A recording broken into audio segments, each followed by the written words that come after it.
Hello, welcome to my new series, which is going to be all about learning how to sing, learning about music, music theory, music history. Basically, I'm going to teach you as much as you need to know from what I learned in music school. And I've been teaching voice for over 15 years now. So I want to start with just a little bit about myself. I was kind of a child prodigy in singing. So I was in a ton of musicals. I used to perform locally and then nationally. I won a lot of competitions. And then I ended up studying classically, which is the opera style of singing, also known as bel canto. So I studied at USC, which is a very prestigious music school, the University of Southern California in Los Angeles, not South Carolina. And I've been in many musicals and operas. And I'm actually currently pursuing a master's in vocal pedagogy, which is the science of teaching voice. And part of my master's degree has been all research based, writing papers on voice related topics. And one of the major areas of interest that I've been focused on has been teaching students with poor pitch. So, pitch is singing in tune, singing the right notes. So, for those who don't know anything about music, just so you know, and I'm going to be teaching a lot in this series, the first thing you want to know is what I have to teach 5-year-olds when I'm teaching them piano. One of the first things that I have to teach them is that there's a difference between low and high and loud and soft. Okay, so loud and soft are dynamics. That means how loud something is. So if I'm on one pitch, this is an A, it's at 440 hertz actually, which is the scientific way to measure sound in hertz. This pitch is an A, okay? That could be done loud. It could be done quietly. It's still an A, okay? So that's between loud and soft, which I literally have to teach 5-year-olds pretty much in their first or second piano lessons because a lot of little kids think that loud means high and low means soft. It doesn't. So what high is talking about is the high pitches, okay? And this is literally just a measure of frequency versus low notes. And most people have a sense of this. The exception to that is going to be tone deaf, which you may have heard of. In fact, most people who are not good singers often think they are tone deaf because they've had people tell them, I think you're tone deaf because they're singing off of tune. And I'm happy to report to you that you probably are not tone deaf. And only 4% of people are tone deaf, which is called scientifically congenital amusia. Amusia meaning you're amusic, meaning not musical, right? So only 4% of people are actually amusic. Amusic people are distinguished by pretty much not even liking music. Like if they hear music, it just doesn't sound like anything to them. They're like, what is that? Like they can't really hear, they don't know what the big deal is about it. So if you're someone who likes music, you've always liked music, you enjoy it, you're probably not tone deaf, but there's a small possibility you are. But generally, what I've run into is this designation of people called poor pitch singers, which from the literature and the research I've done, it tends to be believed that about 10% of the population is non-amusic poor pitch singers. So these are going to be the people who have trouble matching pitch. So in today's first video, it's going to be very preliminary. This is going to be very elementary. I basically just want to go over what pitch is and then why it's commonly sung incorrectly and why so many people struggle with it.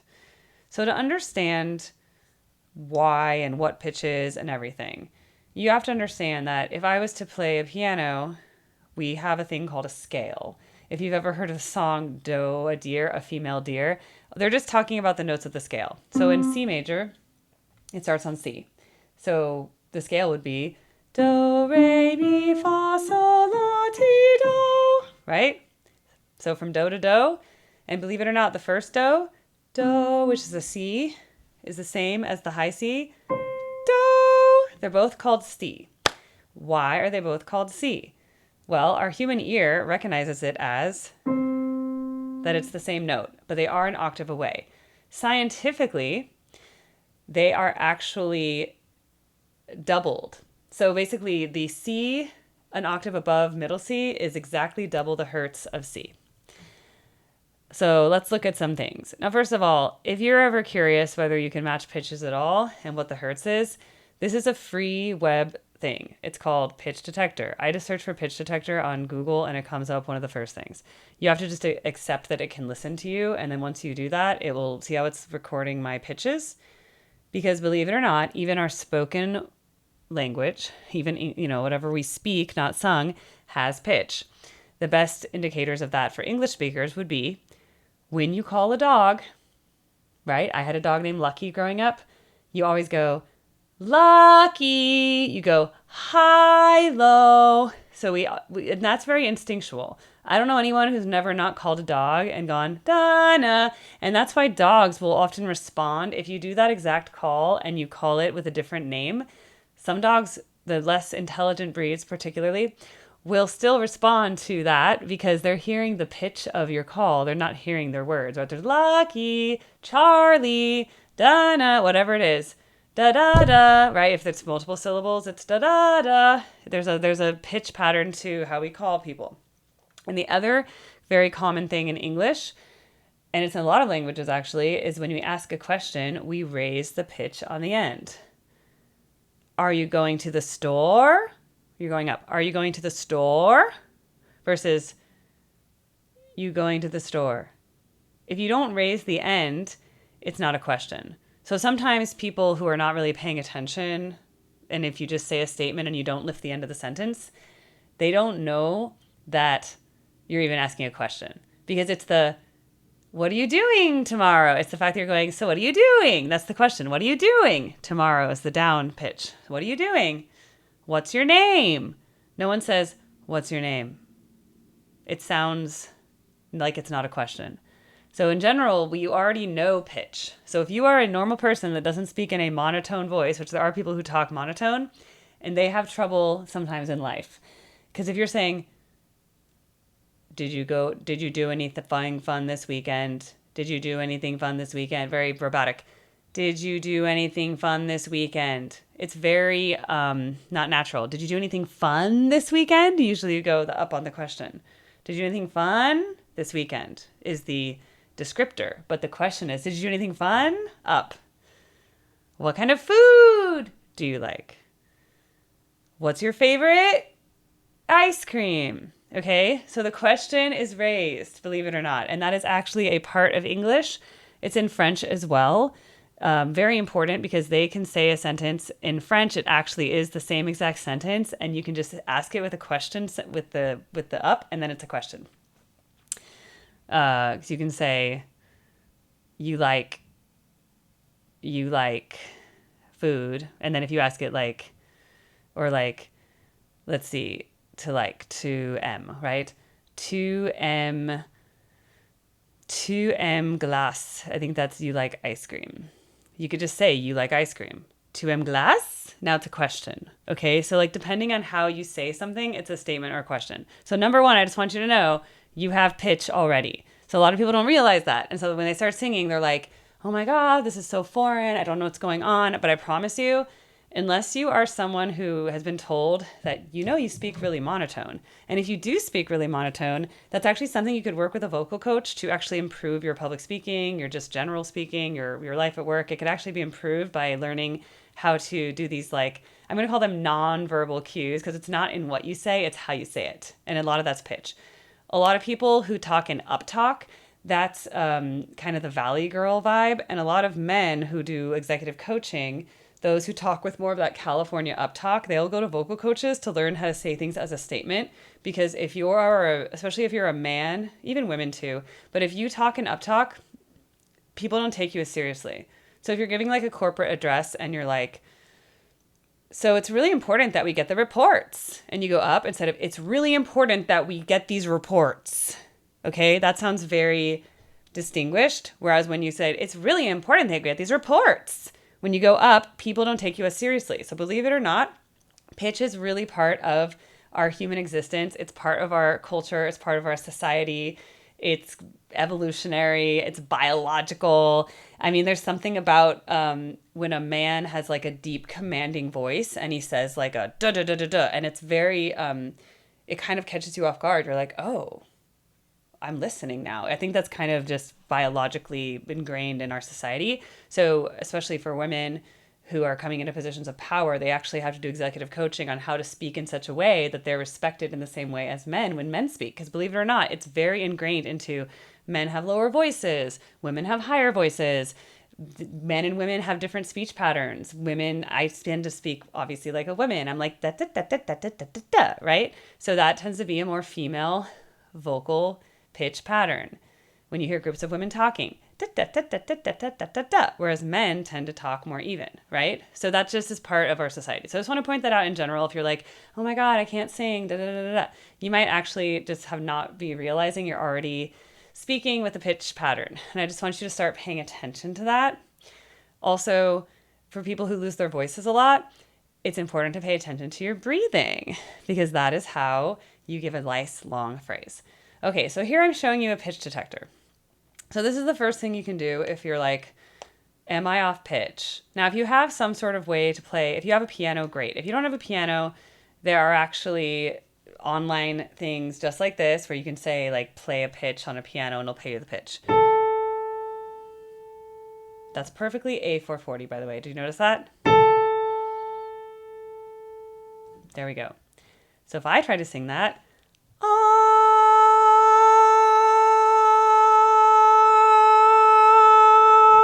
notice I'm slightly not as perfect with the piano. That's also because the human voice fluctuates a little bit. It's also that if we were to do vibrato, my pitch is actually going to be wavering on purpose. I'm basically fluttering above and below that pitch. And that's actually a quality that people like. So believe it or not, being exactly like a computerized pitch, like this is a MIDI piano, right? This is not even a real piano. This is an electric keyboard. All instruments have a different timbre to them. Now, speaking of timbre, timbre is your particular vocal quality. The way to think about timbre, and by the way, it's spelled Timbre, French spelling, timbre. It is the quality of the sound. So, for example, the way a piano sounds on A is different than how a guitar sounds on A, is different than how a flute sounds on A, which is different than an oboe, which is different from a horn, okay? So every instrument has a different timbre. That's what makes it distinguished. Humans also have timbre. That's why you can tell the difference between Britney Spears and Lady Gaga, or Tom Petty and whatever, anyone, just name any singer. Every singer who has a very distinct voice, it's their unique timbre that makes them distinguished, like that you can hear them. And that also makes sense because you can kind of recognize your own mother's voice as a baby, right? And you recognize your parents' voices. So even if you can't see them, you hear your mother's voice in the background, you're very attuned to it. So we're very raised in a society to be really aware of our audio surroundings because our ears protected us, right? From danger, animals hunting us, warring tribes. Now it's buses. You might get hit by a bus or a car, horns. Everything around us is giving us survival. So having our ears very attuned to the world can really hear what's going on around us. So that's just another thing. So in general, you can try matching pitches. You might want to go lower because sometimes people can't match pitch because it's out of their range. Like a lot of men can't sing high, right? Notice that low A is 220. I'll show you 3 C's because I can sing 3 C's. 525 about, okay?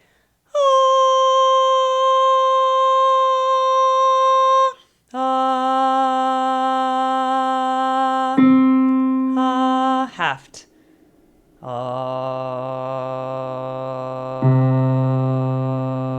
Halved again. So 130 to 260, 260 times 2, 520. Okay, so that's how pitch works. And the reason that we hear those as basically the same note is that in wave form, waves go like this, right? So the double the frequency means that it hits at exactly 2 waves fit exactly within 1 wave when it's doubled.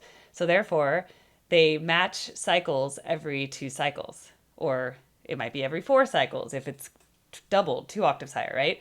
But it matches every 2 cycles or every 4 cycles or every 8 cycles. It matches exactly in the right place, and that's what actually makes it the same note.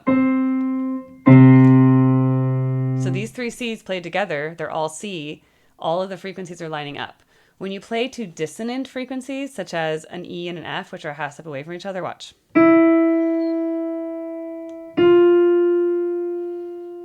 349 hertz,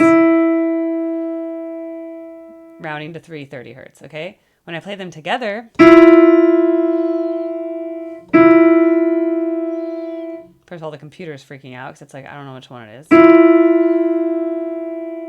But they clash because their waveforms are only slightly off from each other, and so you're actually hearing the waves hit up against each other. And that's why flatness can be extremely annoying to hear, right? So if you're supposed to be singing, twinkle, twinkle, twinkle, little star, how I wonder what you are. But if you're slightly off pitch the whole time, it's really hard for me to sing off pitch, but I'll try. Twinkle, twinkle, little star, how I wonder what you are. Right? So I'm like slightly off tune. It sounds terrible because our ears want to hear the matching pitch. Twinkle, twinkle, little star, how I wonder what you are. Okay, so that's one reason why pitch is even important. From a professional standpoint, I actually judge, where's this? This is what I want to see. This one. I judge competitions. And we actually rate singers on 6 different places. We rate them on tone. That's what I was talking about with timbre. So that has to do with having the right tone for the piece. So if you're singing a classical song, Caro mio ben, right? Credimi al men, which I think Beyonce actually covered that in one of her new albums. And people were complaining because she kind of sang it with her poppy tone, right? She was like, Caro mio ben, credi mio men. So I would give that person a bad rating on tone, even though their pitch was correct, because the tone is like, is it proper for the style? It's the same way if I was going to sing operatically on, Free Falling, She's a good girl. Let's see. She's a good girl, loves her mama. That's fine. But if I sing, she's a good girl, loves her mama, loves Jesus, it doesn't fit the right style. Okay? So that's just having a slightly different tone quality. That's tone. Breathing, that's for a whole nother lesson. But obviously breathing is how the person breathes, whether they have sufficient breath for the phrase. Language diction is the pronunciation. So in classical, it's really important because we sing in Italian and French and German and all sorts of languages. So do they properly use the language? But even in English, if someone's not understandable, twinkle, twinkle example again. If I'm like, twinkle, twinkle, little star, how I wonder what you are. You don't understand it. Twinkle, twinkle, little star, how I wonder what you are. That's good diction. You can understand it, okay? Musicianship is if they're accurate. So let's say they learned it incorrectly and they're like, twinkle, twinkle, little star. The rhythms are wrong. Maybe the notes are wrong. How I wonder what you are. That'd be like musicianship. They're not reading the notes right. They're not reading the rhythms right. Da, da, da, da. And then to finish, artistry expression is how they perform it, how they act, if they have acting, how they look on stage, how their body language. Are they at ease? Do they embody the meaning of the song? Okay, so that's how I rate them on that. So musicianship is usually where I will give people marks off for singing off pitch. I don't do it under tone. Tone is kind of that quality of the voice, and pitch is if they're off pitch on what they're supposed to be singing, I will give them marks off under musicianship. So in general, if you're bad at pitch, you're going to have a hard time because I think in general, they've like surveyed teachers and just generally people. And if you kind of rate people on what makes someone a good singer or a bad singer, if someone is really bad, they're flat. Flat means you're slightly under the pitch. Sharp means you're slightly over the pitch. If people are constantly off the pitches, it tends to be that people don't like the way they sound. That's just kind of across the board. So you could have like a really pretty voice, but if you're off pitch all the time, like you could have a beautiful voice, like, oh, that's so pretty. Oh, wow, she has such a pretty voice. It's so nice to listen to. You know, I know you, I walked with you once. That's pretty. But if I sing off tune, I know you, I walked with you once about a dream, right? So then it becomes off pitch. I know. And I've heard people with very beautiful voices and they sing off pitch and you're just like, please stop singing, okay? So that's why pitch is really important, because it just doesn't sound good, and that's actually just science. Okay. So this is a spectrogram. These are spectrograms of vowels. Hold on. Spectrogram. I'm going to show you guys something cool. All right. This is a free app as well. And when I press this, it's going to start allow. This is what my voice looks like under a spectrogram. So the bottom pitch is what the fundamental frequency is. So that's actually the pitch. So here I'm going to play a middle C. That big red one was the frequency, like I showed you earlier on this. The one it's picking up, 261.8 hertz. Okay, that's what's actually getting picked up. I need to press this again.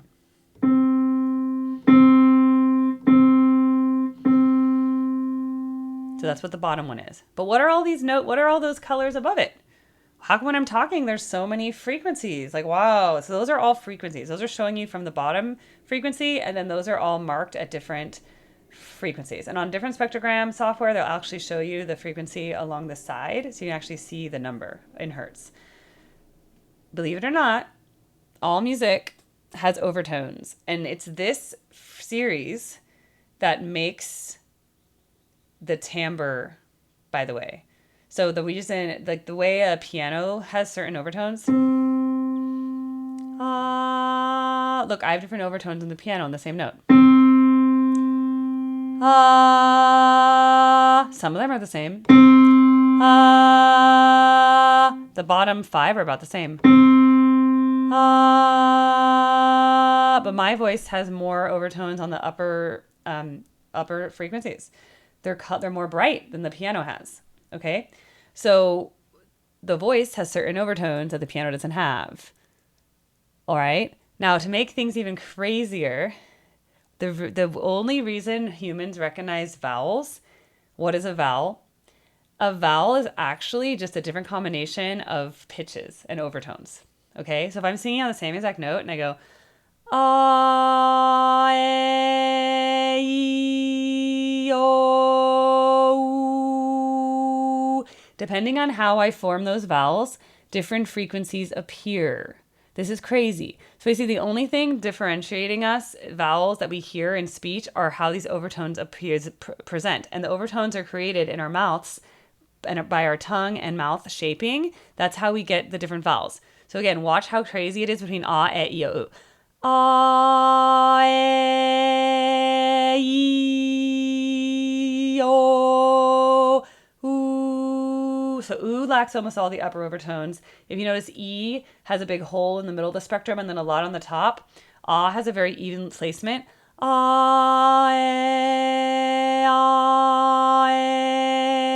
it's kind of like ah, but it has a lot on the top added. Ah, E's missing a whole bunch in the middle.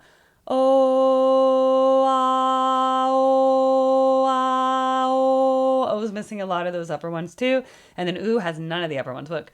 Ooh, ah, ooh, ah, ooh.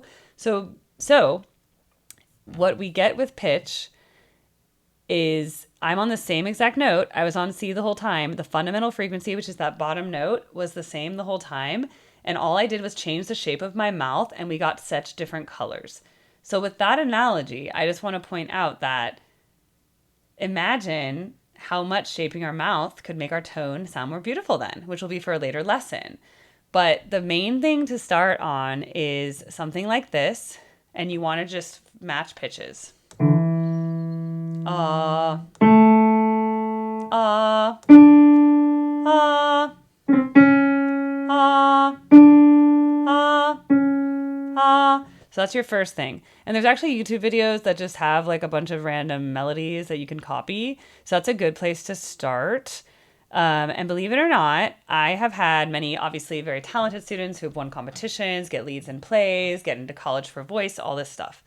What I've also had is extremely beginning students who cannot match pitch at all, and I have actually gotten them to match pitch. So if that's something you're interested in, I'm going to release a whole series on this. I also offer private lessons. I've actually seen such great progress in my students who literally people made fun of them because they were such bad singers and they couldn't match pitch. I've had students that went from being out like pitch inaccurate 90% of the time, and now they're accurate 90% of the time. Like I've turned it around, or they're accurate 80% of the time. They're only off 20% of the time, which is actually a much better way to be. Okay. So like I've taken people from there to there. So in later lessons, I'm going to talk about why this happens, what the common causes are for pitch problems, because I've done all the research and I want to show you guys the papers I've written and what that is. So if you like this series, follow this, follow me, follow this playlist I'm making, which is going to be all like music with Erica, whatever. And we will get into music. I then want to get into music history later to talk about how that is related to modern music, especially I have like a big jam band following. I want to talk about how that relates to jam bands, how that relates to jam and improvisation that we see in jam bands, and then just general music in general and how theory works. So if you like this topic, please follow me. We will go into more depth in future episodes. Thank you.